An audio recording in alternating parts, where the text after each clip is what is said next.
Well Reena Targaryen का दर्द अभी से किस किस ने फील कर लिया है और रीना टारगेरियन पर किस किस को गुस्सा आया है, क्योंकि जिस बैटल का इंतजार जा सकता है। तो ये बात करेंगे जेस की हार्ट ब्रेकिंग डेथ की, सीप स्टीलर और रीना के कंट्रोवर्शियल ट्विस्ट की, विंटरवॉल्स के गूजबम्स एंट्री की, डेरेन द डेयरिंग का। बैटल ऑफ गलट में तीनों ड्रैगन सीड देखने को मिले थे अपने अपने ड्रैगन्स के साथ, यानी Vermithor, silver wing and sea smoke. और साथ में बुक में सीप स्टीलर ड्रैगन को बास्टेड गर्ल नेटल्स ने क्लेम किया था, लेकिन शो में रीन की एंड बेटी है डेमन टारगेरियन की, जिसकी मदर थी डेमन टारगेरियन की सेकंड वाइफ लेना वलेरियन को मॉर्निंग ड्रैगन मिला था, जो बहुत छोटा ड्रैगन था और मॉर्निंग बच्चा होता है साइरेक्स ड्रैगन का ही, लेकिन शो में इसे मेंशन नहीं करा जाएगा। पॉसिबल है क्योंकि रीना को अब सीप स्टीलर जो मिल चुका है।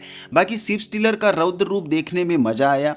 इसने वो वाइल्ड ड्रैगन वाली पूरी हरकतें करी हैं जिसके लिए इसे वाइल्ड ड्रैगन कहा जाता है, कि साला अपना हो पराया हो सभी को जला के राख कर दूंगा। अपने ही ड्रैगन को मारने लगा था, जो हमने देखा मून डांसर और वेरमैक्स के पीछे पड़ गया था। अपने ही नेवल आर्मी को जला के राख कर दिया, यानी सी स्नेक की।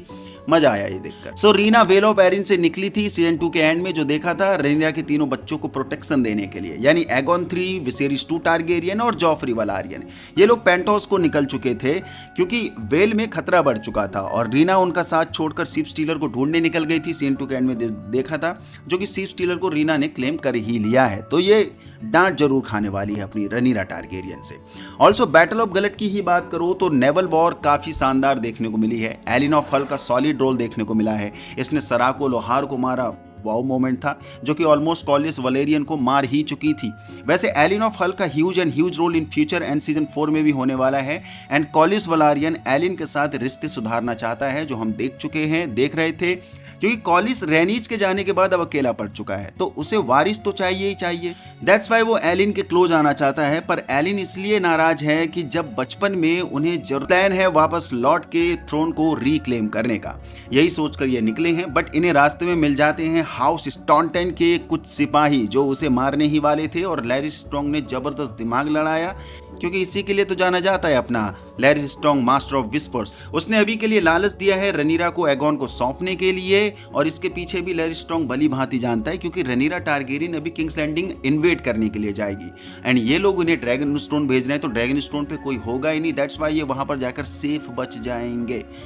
ऐसी स्ट्रेटेजी शायद लैरिस स्ट्रॉन्ग ने लगाई होगी, बाकी देखते हैं, ऐसा ही मिल जाएगा, बिल्कुल उम्मीद नहीं करना। बाकी प्राइस का लालच तो इन्हें दिया है, देखते हैं। ये वही हाउस के सैनिक हैं, यानी हाउस स्टॉन्टन जिन्होंने ये पकड़ा है इन सैनिकों ने, ये वही हाउस के सैनिक है जहां रूक्रेक्स्ट में ग्रीन आर्मी ने इन पर हमला कर दिया था, यानी इन्हीं के हाउस पर। और वहीं पर एगोन को एमोन ने जला दिया था, क्योंकि वो मेलिज और रेनिज को मार रहा था। वेल एगोन और लैरिस को डस्कंडेल ले जाया जा रहा है। डस्कंडेल ब्लैक अलाई है, क्योंकि ड्रैगन स्टोन के पास यही है, और यहाँ से सीधा वो शिप में ड्रैगन स्टोन ले जाएंगे। बाकी हम देखते हैं अपने डेमन भाई को, जो battle at the Red Fork में है। लैनिस्टर्स और वेस्टलैंड्स के कुछ अलाइज का नरसंहार कर रहा है। वेल ये वॉर पूरी नहीं दिखाई है रायन कॉन्डेल ने, जबकि ये बैटल काफी ब्रूटल थी। बुक में भी हमें कैरेक्सिस को तबाही मचाते देखना था, डेफिनेटली थोड़ी तो वॉर की झलक दिखाना चाहिए था, पर ये लायंस का सर काटने वाला सीन भी काफी पावरफुल था। बाकी यस, जेसन लैनिस्टर मारा गया है, और जो कुछ बचे कुचे लैनिस्टर्स आर्मी थी वो गॉडसाई की तरफ भाग रहे थे। एंड नो डाउट उन्हें भी विंटरवॉल्स ने चुन चुन कर मार दिया होगा। जब जेसन की मुंडी काट लाए तो उन्हें भी मार दिया होगा।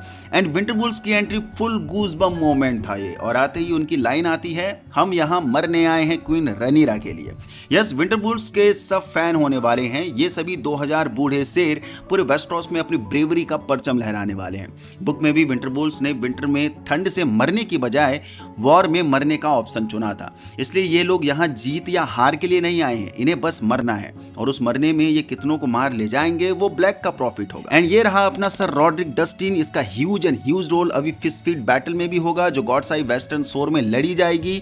ऑल्सो सीजन 3 के एंड में फर्स्ट बैटल ऑफ टिम्बलटन में भी ये धमाल मचाने वाला है। ऑल्सो सेकंड बैटल ऑफ टिम्बलटन में भी ये धमाल मचाएगा। तो ये 2000 विंटरवॉल्फ सभी का दिल जीतने वाले हैं। बाकी हमें ऑर्मुंड हाईटावर देखने को मिलता है अपने 15,000 हाईटावर आर्मी के साथ। एंड ऑर्मुंड हाईटावर कजन है एलिसेंट हाईटावर का, और भतीजा है ओटो हाईटावर का। बाकी हाईटावर आर्मी काफ़ी स्ट्रैटेजी से लड़ने वाली आर्मी थी, थी। एंड ये जो लड़का दिख रहा है, क्या यही डेरेन टारगेरियन है, एलिसेंट हाईटावर की चौथी औलाद, एमेंट का सबसे छोटा भाई जो राइड करेगा टेसेरियन ड्रैगन को। और ये ब्लू कलर का छोटा सा सी ड्रैगन दिखा होगा आपको, यही है टेसेरियन ड्रैगन, जो आगे जाकर टेसेरियन द ब्लू क्वीन के नाम से जाना जाएगा। और यही नन्हा सा ड्रैगन राइडर आगे जाके डेरेन द डेरिंग के नाम से भी जाना जाएगा। ये ब्रेव होने के साथ साथ काफी फाइन डिप्लोमेट भी है। बाकी ऑर्मोंड ने एक नाम मेंशन किया था, बोल्ड जॉन का, और ये नाम कोई मामूली नाम नहीं है। इस बंदे का पूरा नाम है सर बोल्ड जॉन रॉक्सटन, और ये कई ब्लैक सपोर्टर को मारने वाला है, कई ब्लैक सपोर्टर लॉर्ड्स को मारने वाला है अपनी तलवार से, जो कि वलारियन स्टील है, जिसका नाम है ऑर्फन मेकर। और बुक में इस बंदे ने खौफ बनाया था ग्रीन्स की तरफ से ब्लैक्स के लिए कि जब भी ऑर्फन मेकर ये उठाता था, ब्लैक्स को भारी कैच, जहाँ रुके हो वहीं रुके रहो, किंग्स लैंडिंग आने नहीं दे रही है ये बंदी, क्योंकि एलिसेंट पूरे मूड में है वॉर अवॉइड करने के। इसलिए वो जैसे तैसे किंग्स लैंडिंग में एमेंट को बहला फुसला कर रिवरलैंड भेज रही है, हेरनहॉल भेज रही है, ताकि हेरनहॉल में वो डेमन से लड़ सके। और क्या एलिसेंट एमेंट के लिए सुसाइड मिशन प्लान कर रही है, क्योंकि वो भली भांति जानती है डेमन टारगेरियन को। वैसे एलिसेंट क्या सच बोल रही है एमेंट से कि तुम मेरे फेवरेट बेटे हो, किंग तुम्हें बनना चाहिए था, ये वो वगैरह वगैरह। ऑल्सो एलिसेंट जानती है डेमन कितना खतरनाक है, उसने कितनी वॉर लड़ी है, काफी एक्सपीरियंस है। तो एलिसेंट ये एमेंट के गुडविल के लिए डेमन के पास भेज रही है, या वो चाहती है कि डेमन से लड़ते वक्त उसका काम तमाम हो जाए, यानी एमेंट टारगेरियन का।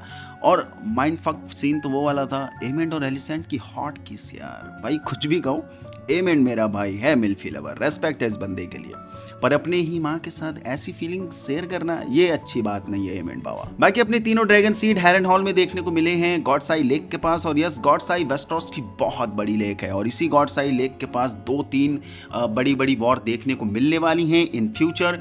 फिश स्पीड बैटल यही होगी, जो बैटल बाय द लेक शोर के नाम से जानी जाएगी, वो इसी गॉडसाई लेक के वेस्टर्न पार्ट पर होगी। बाकी अल्फ द वाइट के तेवर अभी से खराब देखने को मिल रहे हैं। अब जो जानता है इस मनहूस की हरकतें, उसे मालूम है कि ये आगे क्या क्या करने वाला है, पर मजा आएगा इस कैरेक्टर के साथ। क्रिंज हरकतें करके ये हेट करा रहा है खुद से, तो काफी दमदार एक्टर देखने को मिल रहा है फिलहाल के लिए। बाकी हमें यहाँ एलिस रिवर देखने को मिलती है, जो विच है, और सीजन 2 में इसने डेमन की बहुत चोक ली है। एंड जब एमेंट हेरनहॉल आ जाएगा तब उसके साथ भी बढ़िया केमिस्ट्री देखने को मिलेगी इसकी। बाकी यहाँ इन तीनों को ये क्रिएचर देखने को मिला, जो कि डेमन को भी दिखा था सीजन 2 में गॉड्सवुड के पास। ऑल्सो एलिस रिवर को बुक में ऐसे भी मेंशन करा गया है कहीं कहीं पर कि वो 100 साल से भी ज्यादा पुरानी विच थी, और डार्क मैजिक का इस्तेमाल करके यंग रहती थी, ठीक वैसे ही जैसे गेम ऑफ थ्रोन्स में मेलिसांड्रे रहती थी। वैसे मेलिसांड्रे लगती तो कातिल थी, है ना? क्रश तो मेरा भी था, तुम्हारा था नहीं था, जरूर बताना नीचे कमेंट बॉक्स में। बाकी बैटल ऑफ गलेट में कॉलिस वलारियन ब्लैक वाटर का मेंशन करता है, ताकि किंग्स लैंडिंग को घेर सके, जो कि ऑर्डर था अपनी रनीरा टारगेरियन का उनके लिए। तो ये वही ब्लैक वाटर है जहां गेम ऑफ थ्रोन्स में स्टैनिस बराथियन ने अटैक किया था किंग्स लैंडिंग में, जब जॉफरी बराथियन कहूं या जॉफरी लैनिस्टर कहूं, after Robert Baratheon Iron Throne claim कर लिया था, एंड वहां वो डेडियस्ट बैटल देखने को मिली थी। लेकिन टिरियन लैनिस्टर की फाइन वॉरशिप स्किल ने स्टैनिस को बहुत नुकसान पहुंचाया था यहाँ पर। एंड यहीं पर हमें वाइल्ड फायर वाला ब्लैक बॉम्ब देखने को मिला था, तो मजा आया था। सो ओवरऑल एपिसोड 1 फाड़ू था, तो मैं आइडिया लग सके कि बुक और शो दोनों ही मोमेंट्स पर कितना डिफरेंस था। बाकी एपिसोड 1 की एंडिंग से और ये कुछ छोटे मोटे चेंजेस की वजह से क्या शो की जो फाइनल एंड गेम होगा वो कुछ ना कुछ बदल सकता है, कुछ चेंज हो सकता है बुक के हिसाब से, वो भी बात करेंगे। स्पॉइलर कुछ नहीं होगा, बस हम थ्योरीज के साथ बात करेंगे, क्योंकि स्पॉइलर तो नहीं दूंगा फिलहाल अभी के लिए। यहाँ तक पहुंच गए तो आपको वीडियो पसंद आई, पसंद लाइक कर दीजिए, नए हो तो चैनल को सब्सक्राइब कर दीजिए।